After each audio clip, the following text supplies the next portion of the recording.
Saya Deddy Supriyadi, seniman Yogyakarta. Saya lahir di Palembang 20 Mei 1976. Mulai melukis dari tahun 95 sampai sekarang, dan sampai sekarang saya menetap di Jogja dan sebagai full time artist. Pertama kali saya belajar itu tidak dari abstrak, tetapi dari mulai teknik yang paling dasar, yaitu teknik realis. Tapi kenapa kemudian saya memilih abstrak? Karena ada pergeseran-pergeseran, yang ada langkah-langkah yang memang saya telah lalui. Salah satunya ketika kami sebagai pelukis disuruh memilih aliran apa yang menurut saya menarik, ya saya akhirnya memilih abstrak. Karena di abstrak itu persoalannya bukan hanya persoalan bentuk, tapi ada persoalan filosofi juga di situ, ada persoalan lain yang lebih penting daripada persoalan fisik semata. Sebelum saya melukis abstrak, saya melukis impresionis. Tapi tema-tema yang saya angkat tentang persoalan-persoalan filosofi, terutama tentang persoalan eksistensialisme. Tapi di eksistensialisme itu ada banyak hal yang kadang-kadang tidak bisa diterjemahkan lewat gambar. Nah, di situ saya mulai bermain simbol, kemudian bermain teks, dan pada akhirnya sampai sekarang teks itu subject matter saya, jadi bahan artistik saya untuk melukis lukisan abstrak. Itu yang menurut saya membedakan saya dengan pelukis abstrak lain. Kalau pelukis abstrak lain memakai teks itu sebagai gimmick, dan saya menjadikan itu sebagai subject matter, dan itu menjadi bagian penting di lukisan abstrak saya. Sebelum saya memakai teks itu sebagai subject matter di lukisan saya memakai teks itu untuk menjelaskan beberapa bagian lukisan, tema lukisan yang saya buat. Di eksistensialisme itu ada beberapa bagian yang memang tidak bisa diterjemahkan, akhirnya saya coba untuk ditulis di kanvas. Itu pun tidak dominan, tapi pada akhirnya saya pikir dengan teks ya kita tidak lagi perlu untuk menjelaskan sesuatu, karena teks itu adalah bagian dari evolusi artistik. Nah, di luar wilayah maknanya, teks itu sebenarnya hampir sama dengan sketsa, sama dengan garis-garis yang lain yang bisa kita gunakan sebagai bagian elemen artistik di lukis-lukisan. Nah, sampai detik ini teks itu menjadi bagian yang menurut saya penting, karena saya tidak memisahkan diri dari teks itu, karena teks itu dari semester awal sampai sekarang pun masih tetap saya pakai sampai sekarang. Saya memakai teks itu pertama kali ketika saya studi di ISI, Indonesia Institute of Art Yogyakarta. Jadi teks itu banyak pelukis yang memakai teks itu sebenarnya sebagai bagian dari elemen artistik, tapi di elemen artistik itu untuk menjelaskan bagian-bagian lukisan yang tidak bisa dibuat dengan gambar. Itu seperti orang membuat sebuah buku komik.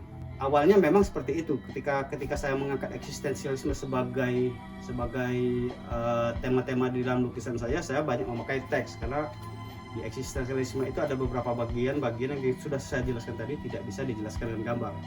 Saya memakai teks itu untuk menjelaskan bagian-bagian itu.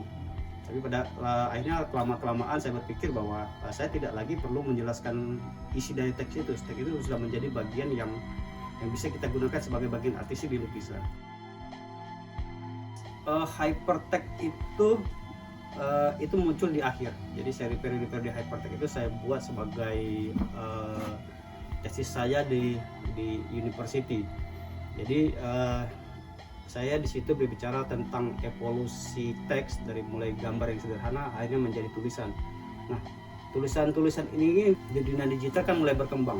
Kalau kita dulu membaca buku analog, kita cuma bisa melihat tulisan itu sebagai tulisan, dan kita tidak bisa menggunakan tulisan itu sebagai pengantar untuk ke tulisan lebih besar. Nah, di dunia digital itu ada pergeseran yang luar biasa, dan menurut saya sangat interaktif.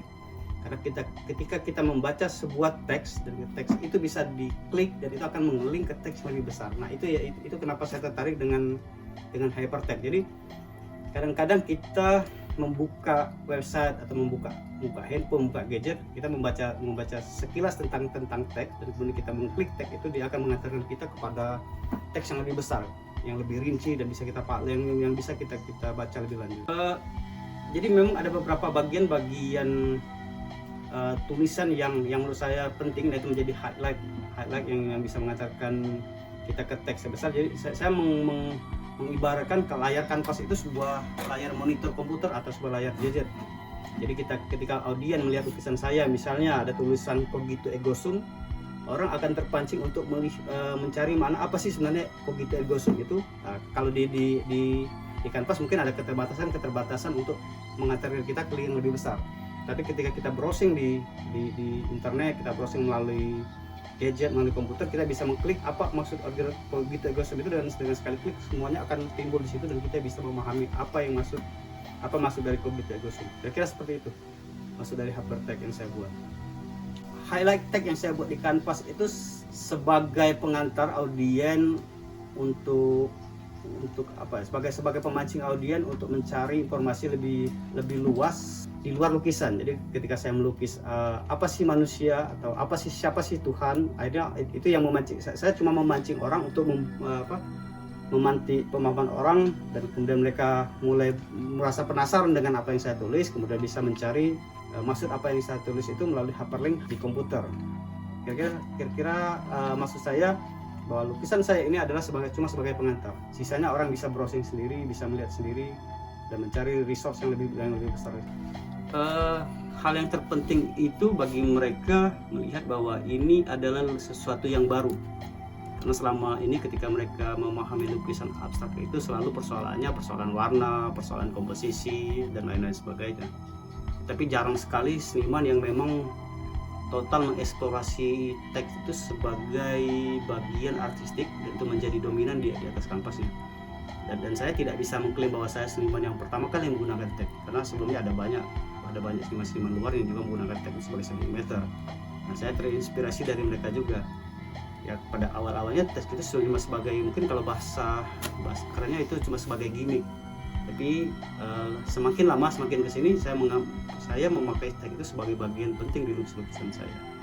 Dan ini menjadi penting sebagai penanda bahwa sebenarnya ada elemen lain di luar warna, di luar ini yang bisa kita pakai menjadi bagian elemen artistik di lukisan abstrak.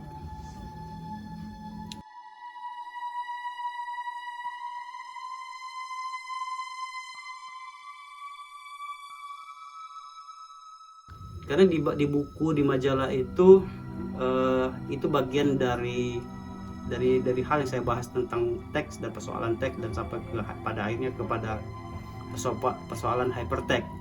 Nah, saya tertarik di tulisan-tulisan di buku itu karena saya akan cerita juga bahwa basic saya dulu 10 tahun sebagai desainer grafis itu sangat berpengaruh di karya-karya saya yang sekarang. Jadi hampir tiap hari saya melihat bahan cetak, hampir setiap hari saya melihat majalah, hampir setiap hari saya membuat desain dengan font dan dengan teks. Nah, itu berpengaruh besar. Pada akhirnya saya memilih bahwa ini ternyata bagus, majalah ini bisa kita gunakan sebagai media artistik dan bisa kita gabungkan dengan media-media lain. Atau misalnya buku yang selama ini orang tidak terpikirkan untuk menjadikan itu sebuah lukisan, saya mencoba menempelkan, jadi mengkolase buku itu langsung ke atas kanvas, kemudian ditambah beberapa elemen artis lain. Saya coba saya retouch ulang menjadi lukisan yang menurut saya baru dan menarik. Itu pengembangan lebih lanjut dari proses melukis saya. Jadi kalau kita memakai buku, kita memakai teks itu cuma sekedar ditulis kemudian tidak ada hal lain yang menarik, saya mencoba untuk bereksplorasi lebih lanjut. Salah satunya dengan membakar buku itu, karena hasil dari pembakaran itu ternyata menimbulkan efek-efek artistik yang bisa juga kita pakai sebagai penguat elemen artistik lukisan. Ya, di salah satu lukisan saya mengasosiasikan atau menerjemahkan bahwa apa yang saya bakar itu adalah representasi kecewaan saya karena berita-berita yang kadang-kadang berseliweran dan tidak tahu sumbernya, semuanya cuma sekedar bombastis, cuma untuk membakar emosi orang, tapi kita tidak tahu siapa yang membuat resource-nya dari mana. Nah, ini menjadi tema yang menurut saya yang bisa saya kolaborasikan dan saya elaborasikan dengan persoalan burning text yang saya buat sebelumnya. Saya memulai membuat instalasi itu tidak dari 2019, tapi sudah ada sebelumnya. Tapi di 2019 saya membuat banyak instalasi dan itu ukurannya lebih masif dengan material yang lebih besar. Karena ada banyak persoalan di lukisan itu yang tidak bisa kita sampaikan cuma dengan bahasa dua dimensional. Karena daya jangkau lukisan yang cuma panjang dan kali lebar itu tidak akan pernah sama dengan ketika kita membuat instalasi dengan di situ ada bentuk tiga dimensinya, ada keruangan dan lain-lain. Nah, ini menjadi media eksplorasi baru saya sebagai seniman yang hampir 20 tahun lebih membuat lukisan abstrak. Saya mencoba menerjemahkan apa yang saya pikirkan di karya-karya saya sebelumnya, saya terjemahkan ulang melalui karya-karya instalasi dan karya-karya tiga dimensional, dan ini menjadi tantangan bagi saya, dan saya harus melakukan ini karena saya harus melompat lebih jauh. Sebagai seniman saya tidak akan pernah cukup dengan apa yang selama ini saya lakukan berulang-ulang, dengan melukis, dengan warna, dengan garis, coretan dan lain-lain. Saya butuh tantangan yang lebih besar. Salah satunya itu membuat instalasi yang masif. Karena di instalasi ini persoalannya tidak lagi persoalan cuma sekedar menempelkan warna, membuat lain-lain. Tapi di sini kita mulai ada perhitungan khusus. Salah satunya kita harus tahu komposisi, kita juga tahu harus konstruksi, kita juga bagaimana kita dilatih untuk bekerja tidak dengan tim yang besar. Nah, ini menjadi hal yang baru dan menurut saya sangat menarik.